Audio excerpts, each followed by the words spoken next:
আল্লাহ বাঁচাও, ভয়াবহ বজ্রপাত থেকে আমাদের বাঁচাও। সারা দেশে ভয়ঙ্কর বজ্রপাতে 9 জনের জীবন শেষ। এর মধ্যে গাইবান্ধার সুন্দরগঞ্জ উপজেলায় বজ্রপাতের ঘটনায় 3 জনের মৃত্যু হয়েছে।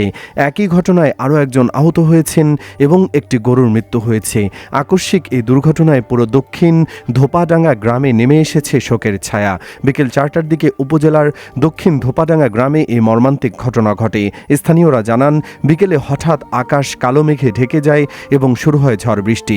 এ সময় কয়েকজন বাড়ির পাশের রাস্তায় দাঁড়িয়েছিলেন। হঠাৎ তাদের উপর সরাসরি বজ্রপাত হলে ঘটনাস্থলেই 3 জনের মৃত্যু হয়। তারা হলেন সাবেক ইউপি চেয়ারম্যান জাহাঙ্গীর আলম সুজা চৌধুরীর ছেলে ফুয়াদ, ছোটন মিয়ার ছেলে রাফি এবং নবীর হোসেনের ছেলে মিজান। একই ঘটনায় আহত হয়েছেন শামীম।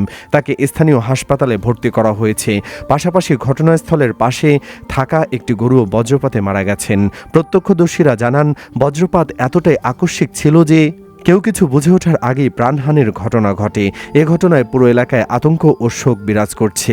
খবর পেয়ে স্থানীয় প্রশাসন ও জনপ্রতিনিধিরা ঘটনাস্থল পরিদর্শন করেন এবং নিহতদের পরিবারকে সমবেদনা জানান। এদিকে আকস্মিক এই মৃত্যুর ঘটনায় গ্রামজুড়ে চলছে শোকের মাতম। এদিকে পঞ্চগড়ের আটোয়ারী উপজেলায় বজ্রপাতে মোহাম্মদ সোহরাওয়ার্দী নামের এক চা শ্রমিকের মৃত্যু হয়েছে।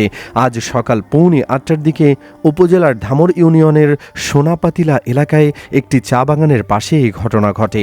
এ ঘটনায় আহত হয়েছেন মোহাম্মদ মোস্তফা ও জাহিরুল ইসলাম নামের আরও 2 চা শ্রমিক। সোহরাওয়ার্দী ধামর ইউনিয়নের সোনাপাতিলা এলাকার আব্দুস সামাদের ছেলে। তিনি মাত্র 8 দিন আগে বিয়ে করেছেন বলে জানা গেছে। আহত মোহাম্মদ মোস্তফা ও জাহিরুল ইসলাম একই এলাকার বাসিন্দা।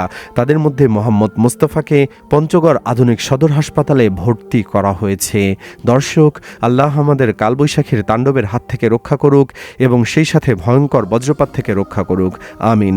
কমেন্টে আপনিও আমিন লিখে যাবেন এবং ভিডিওটি ভালো লাগলে লাইক ও শেয়ার করুন। ধন্যবাদ।